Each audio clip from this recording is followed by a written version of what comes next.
హైదరాబాద్లో second hand బండి ఎక్కడ కొనాలని చూస్తున్నారా? అసలు సెకండ్ హ్యాండ్లో బండి తీసుకోవాలనేది చాలా పెద్ద కళలా ఉంది. వాళ్ళ అడ్రస్ తెలియదు, వాళ్ళ రేట్లు తెలియదు, అసలు రేట్ ఎంత పెట్టొచ్చు, ఎలా పెట్టాలి, ఎక్కడ కొనాలి, ఫైనాన్స్ ఏంటి, అసలు ఫైనాన్స్లో సెకండ్ హ్యాండ్లో బండి ఇస్తారా అనేది ఈ వీడియోలో పూర్తిగా చెప్తాను చూడండి. మీరు సెకండ్ హ్యాండ్లో బండి కొనాలంటే ఒక ప్లేస్ తీసుకొచ్చానండి, డ్రీమ్ బైక్స్.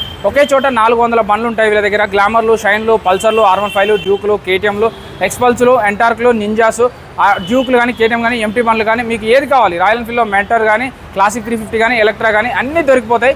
సో ఫైనాన్స్లో కావాలంటే ఫైనాన్స్ ఇస్తారు, ఎక్స్చేంజ్ కావాలంటే ఎక్స్చేంజ్ ఉంది. మన పాత బండి మీకు కొత్త బండి తీసుకోవచ్చు. మీకు ఆర్టీఓస్కి అక్కడికి ఇక్కడ పోవాల్సిన అవసరం లేదు, వీళ్ళే చేపిస్తారు. తక్కువ డౌన్ పేమెంట్ 20,000 డౌన్ పేమెంట్ నుంచే స్టార్టింగ్ ఉంటాయి. అలాగే మీకు కేటీఎంలు కావాలంటే 30,000-35,000 వరకు కట్టాల్సి ఉంటుంది. బ్లాక్ కలర్ ఎంటీ బండి కావాలని కూడా దొరికిపోతుంది. రాయల్ ఎన్ఫీల్డ్లో ఏ వెరైటీ కావాలన్నా దొరికిపోతుంది. R15 కావాలంటే 20 వరకు ఉంటాయి. మీకు సెకండ్ హ్యాండ్లో ₹1,00,000 బండి కావాలన్నా దొరుకుతుంది, 4 లక్షలలో దొరుకుతుంది. అంత లేదన్నా మా దగ్గర 40,000-50,000 బండి కావాలంటే కూడా వీళ్ళ దగ్గర దొరికిపోతాయండి. 50,000లో మైలేజ్ వెహికల్స్ కూడా ఉంటాయండి. గ్లామర్లు, షైన్లు, స్పెండర్లు, పల్సర్లు, అలాగే మీకు ఇంకా చూసుకున్నట్టయితే ప్లాటినం కానీ, డిస్కవరీ కానీ ఇలాంటి బండ్లు కూడా ఉంటాయండి.